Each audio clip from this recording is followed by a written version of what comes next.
Depois eu pego ele. Então vamos lá. Vamos conhecer agora a finalista. Bem, será que é a Miss Etiópia? Ou então a Miss Babilônia? Ou então a Miss Esther? Como ela prefere ser chamada? Pois bem, então vamos chamá-la pelo nome, a Miss Hadassah! Ou então, Rainha Esther! Palmas!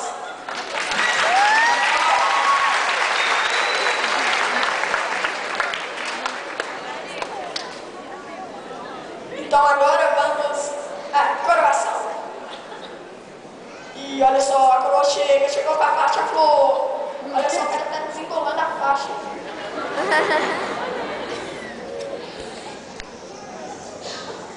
Ah tá, agora o rei vai colocar a faixa na nova rainha. Olha só, a rainha abre o braço, ela levanta o braço e vai colocar a faixa.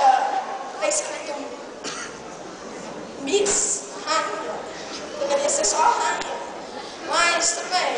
Agora olha só, o rei vai entregar a flor. Olha só.